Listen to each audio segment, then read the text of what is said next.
L'émetteur, le podcast. Imaginez que chaque regard posé sur vous soit un jugement, chaque mot une évaluation, chaque silence un verdict implicite. Dès l'enfance, nous avons appris à chercher l'approbation des autres, un sourire en retour d'un effort, une reconnaissance pour un acte accompli, une validation pour nous rassurer sur notre propre valeur. Mais que se passe-t-il lorsque cette quête d'approbation devient un piège ? Lorsque nous façonnons notre vie non pas selon nos désirs, mais selon ce que nous pensons que les autres attendent de nous. C'est à cette illusion que s'attaquent Ichiro Kishimi et Fumitake Koga dans Le courage d'être détesté. Inspirés de la philosophie d'Alfred Adler, ils soutiennent une idée radicale. Le bonheur n'est accessible qu'à ceux qui osent se libérer du regard des autres. Ce n'est pas l'opinion des gens qui nous emprisonne, mais notre propre peur d'être rejetés. Tant que nous restons enfermés dans cette peur, nous nous interdisons de vivre pleinement, prisonniers d'un rôle que nous jouons pour être acceptés. Mais si nous nous émancipons de cette dépendance, que se passe-t-il ? Est-il possible de s'épanouir en acceptant d'être détesté ? Peut-on vraiment être libre sans chercher à plaire ? Kishimi et Koga nous invitent à repenser notre rapport aux autres et à nous-mêmes, en montrant que l'authenticité et la sérénité ne naissent pas dans le regard approbateur d'autrui, mais dans le courage d'être soi, quitte à déranger. Alors, comment dépasser cette peur et retrouver une véritable liberté intérieure ? L'être humain est un être social par nature. Dès ses premières interactions, il est confronté aux autres, et c'est au sein de cette dynamique sociale qu'il façonne une partie de son identité. Cela commence dès l'enfance, lorsqu'un enfant attend un sourire, une caresse ou un regard approbateur de ses parents ou de ses proches pour se sentir exister. Ce besoin d'être vu et reconnu par l'autre n'est pas seulement un caprice. C'est un mécanisme fondamental pour la survie et le développement psychologique. L'amour, la reconnaissance et l'approbation de ceux qui nous entourent sont des marqueurs de sécurité émotionnelle. Nous en avons besoin pour nous sentir légitimes, pour valider notre place dans la société et dans nos relations. Ce besoin de validation devient ensuite un pilier tout au long de la vie, affectant nos choix, nos comportements et même notre perception de nous-mêmes. Lorsque l'admiration et la reconnaissance se transforment en un besoin compulsif, on entre dans un cercle vicieux. Nous cherchons à plaire avant de chercher à être authentiquement nous-mêmes. Ce mécanisme, bien qu'humain, peut rapidement devenir un fardeau. Lorsque nous nous appuyons constamment sur l'opinion des autres pour nourrir notre estime de soi, nous devenons vulnérables à chaque regard, chaque jugement. Notre société moderne, avec ses normes et ses critères de réussite, amplifie cette recherche de validation. Dès l'enfance, le système éducatif et familial nous conditionne à répondre aux attentes d'autrui. L'enfant apprend rapidement à ajuster son comportement pour obtenir de bonnes notes, faire plaisir à ses parents ou être apprécié par ses pairs.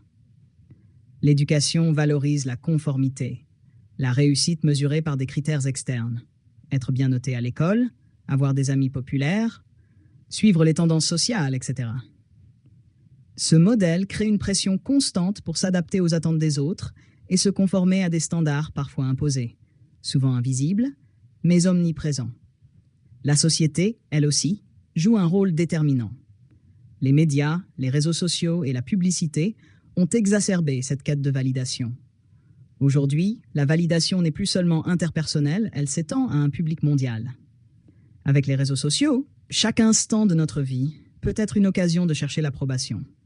Les likes, les commentaires, les vues deviennent des indicateurs de notre valeur sociale. Ce phénomène transforme chaque geste, chaque image et chaque pensée en un produit à consommer et à juger, réduisant la liberté de penser et d'agir en dehors des normes sociales. Le véritable problème de cette quête incessante de validation réside dans le fait qu'elle nous déconnecte progressivement de notre être authentique. En cherchant à répondre aux attentes des autres, nous commençons à sacrifier nos véritables désirs, nos valeurs profondes, nos principes.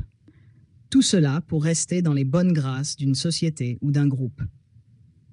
Nous jouons des rôles qui ne nous correspondent pas, portant des masques pour satisfaire des critères extérieurs. Cette perte de soi ne passe pas inaperçue. car au fur et à mesure que nous nous éloignons de notre véritable essence, une sensation de vide intérieur se fait sentir. Ce vide, souvent difficile à combler, est l'une des racines de l'insatisfaction durable. Lorsque nous agissons par peur du rejet ou de l'incompréhension, nous cédons à la tentation de devenir ce que les autres attendent, plutôt que ce que nous pourrions être de manière authentique. Ce processus de trahison de soi est insidieux. Petit à petit, nous nous éloignons de notre propre vérité, au profit de l'image que nous nous efforçons de projeter. À force de vouloir plaire à tout prix, nous ne savons plus qui nous sommes réellement. Nous devenons des ombres de nous-mêmes, trop soucieux de ce que les autres penseraient si nous nous montrions tels que nous sommes vraiment. La douleur de cette dissonance intérieure est souvent source de souffrances psychologiques, qui se manifestent sous forme de stress, d'anxiété et de dépression. La quête incessante de validation, bien qu'initialement perçue comme un moyen d'obtenir l'acceptation et l'amour des autres, conduit souvent à un paradoxe profond. Plus nous cherchons à plaire, plus nous nous éloignons du bonheur authentique. En effet, cette recherche constante d'approbation ne nous comble jamais véritablement.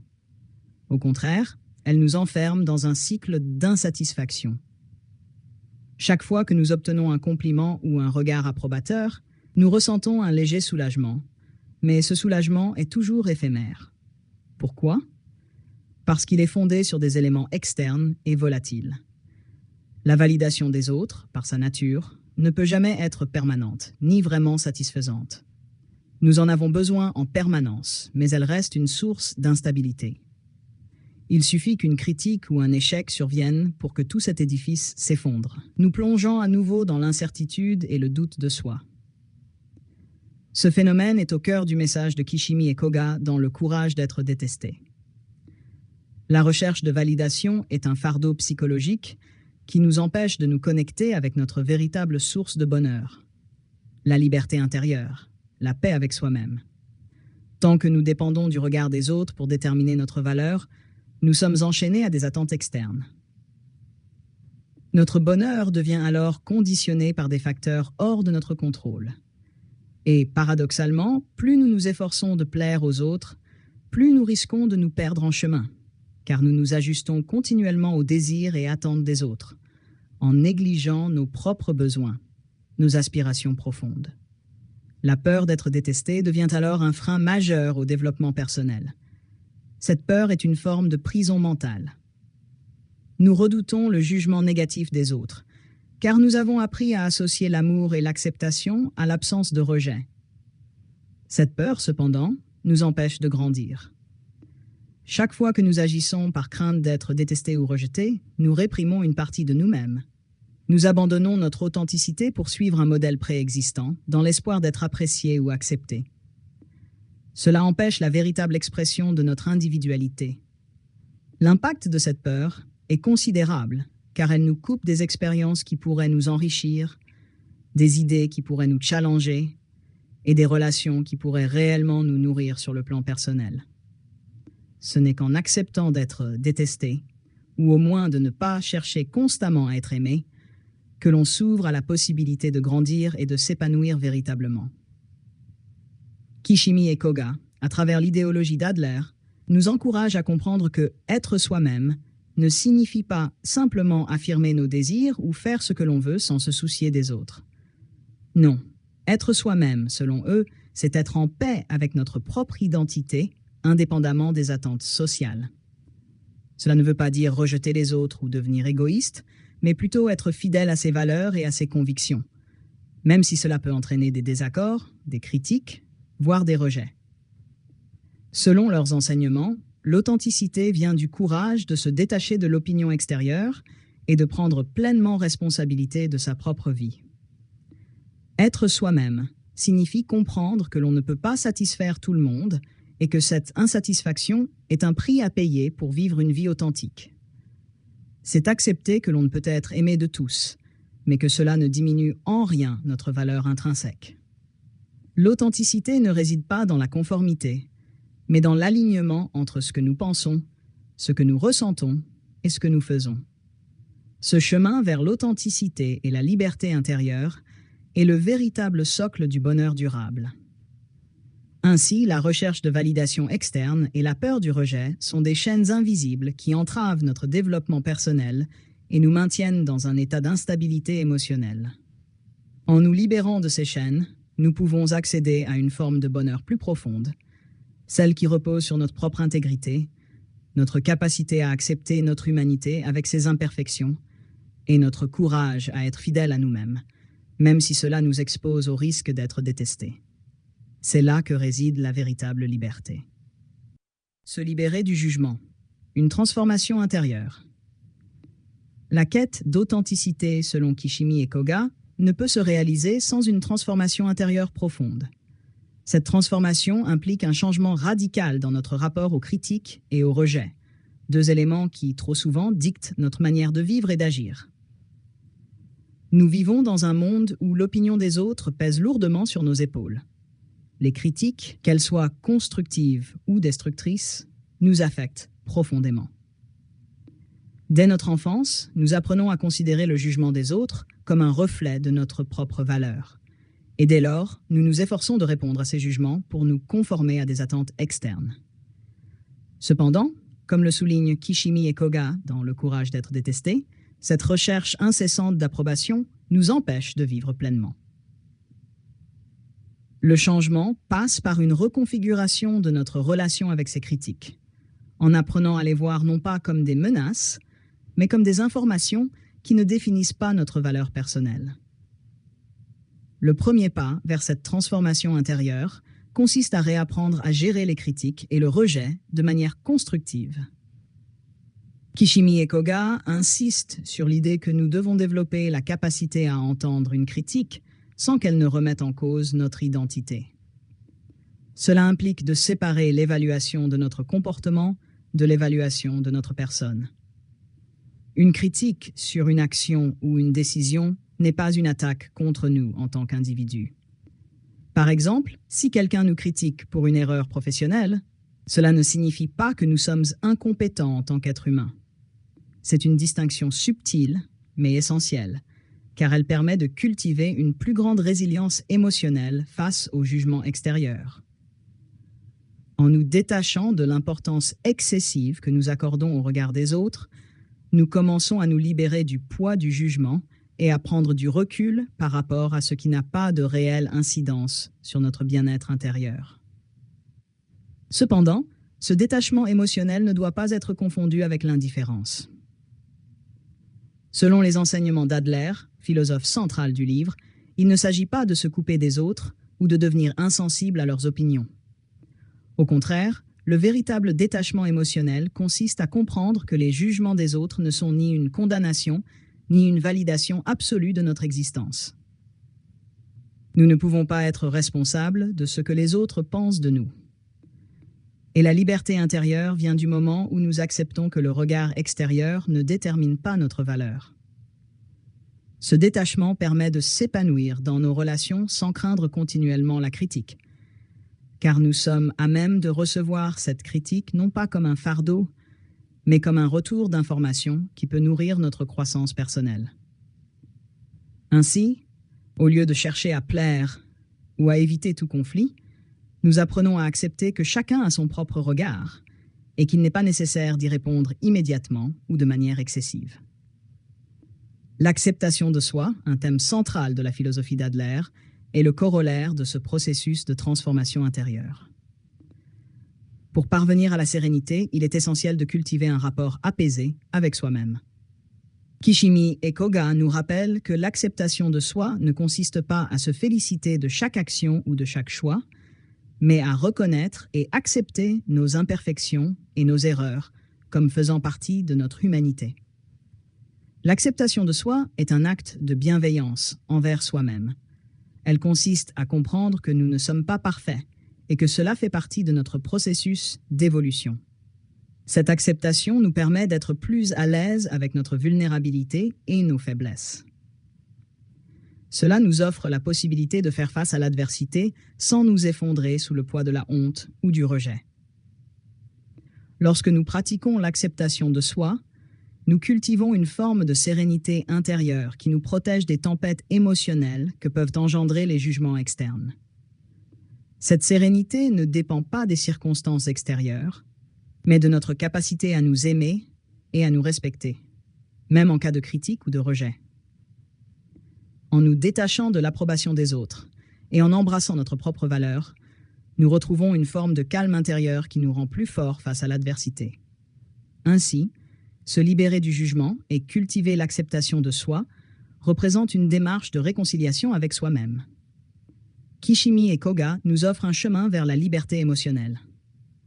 Un chemin où, plutôt que de fuir ou de combattre les critiques, nous apprenons à les intégrer de manière constructive, tout en maintenant notre propre autonomie et notre authenticité. Cela implique d'avoir le courage de s'affirmer sans crainte d'être rejeté et d'accepter que le regard des autres n'a pas le pouvoir de définir qui nous sommes réellement. Cette liberté intérieure, basée sur un détachement sain et une acceptation bienveillante de soi, est la clé d'une vie épanouie, sereine et authentique. Construire une vie authentique et épanouie, selon Kishimi et Koga, repose sur une véritable révolution intérieure qui nous permet de nous détacher des attentes des autres et d'agir selon nos propres valeurs. Cette approche transforme non seulement notre relation à nous-mêmes, mais aussi nos interactions avec les autres, nous permettant de construire des relations sincères et profondes, libérées de la dépendance affective. La dépendance affective, souvent liée à la recherche constante de validation extérieure, empêche de nouer des relations véritablement authentiques. Lorsqu'on cherche à être aimé à tout prix, on finit par se perdre, à masquer notre véritable personnalité pour répondre aux attentes des autres. Cela crée des liens fragiles, souvent empreints de manipulation ou de compromission. En revanche, lorsqu'on accepte d'être soi-même, même si cela signifie ne pas plaire à tout le monde, on établit des relations basées sur le respect mutuel et la vérité. Ces relations sont plus solides, car elles ne reposent pas sur des artifices ou des concessions. Elles se construisent sur une acceptation réciproque, où chaque individu est libre d'être celui qu'il est, sans craindre d'être rejeté pour cela. Ce processus de transformation a également un impact profond sur nos choix et nos ambitions.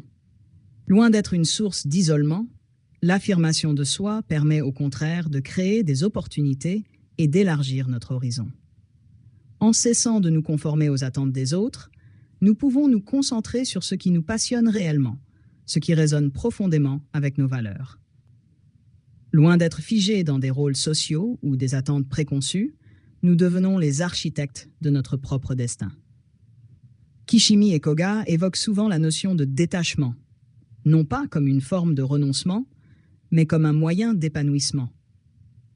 En nous détachant de la peur du jugement et du besoin d'approbation, nous gagnons en autonomie et en confiance, ce qui nous permet de faire des choix plus éclairés, plus alignés avec notre véritable soi. Par exemple, nous pourrions décider de changer de carrière, de poursuivre une passion longtemps négligée ou de réorienter nos objectifs de vie sans être freinés par la peur du rejet ou de l'échec. Mais plus encore, cette philosophie de détachement et d'authenticité engendre un phénomène paradoxal mais puissant. Le courage d'être détesté. En effet, comme le rappellent les auteurs, il est crucial d'accepter le fait que certaines personnes nous rejetteront, nous désapprouveront, voire nous détesteront, simplement parce que nous choisissons de ne pas répondre à leurs attentes ou de ne pas suivre le troupeau. Cependant, ce courage d'être soi-même et de ne pas chercher à plaire à tout prix ouvre la voie à une existence plus riche et plus libre. Ce n'est pas un renoncement à l'amour ou à la convivialité, mais une invitation à vivre de manière plus authentique et à cultiver des relations plus profondes, sans avoir à sacrifier notre propre essence pour être accepté. En fait, le courage d'être détesté devient un moyen de se libérer de la peur qui souvent paralyse nos actions. C'est cette même peur qui nous empêche de nous exprimer pleinement, d'oser dire non, de refuser des situations qui ne nous conviennent pas, ou même d'entreprendre des projets qui nous tiennent à cœur. En nous libérant de cette peur, nous accédons à une forme de liberté intérieure, car nous n'avons plus besoin d'obtenir l'approbation des autres pour nous sentir légitimes. En cessant de courir après l'amour ou l'acceptation des autres, nous retrouvons une forme de puissance personnelle. C'est un chemin difficile, certes, car il implique d'accepter la solitude et la confrontation avec des critiques, Mais c'est aussi un chemin de croissance et de véritable autonomie. Cela permet d'avancer dans la vie sans se sentir écrasé par les attentes externes, d'oser emprunter des chemins moins battus et d'assumer pleinement ses choix. Ce courage mène à une existence plus libre, car il nous libère des chaînes invisibles du regard des autres. Plutôt que de vivre dans l'ombre de ce que les autres attendent de nous, nous pouvons enfin vivre à la lumière de ce que nous choisissons d'être. Il ne s'agit pas seulement d'une quête personnelle, mais aussi d'une contribution plus authentique et sincère au monde qui nous entoure.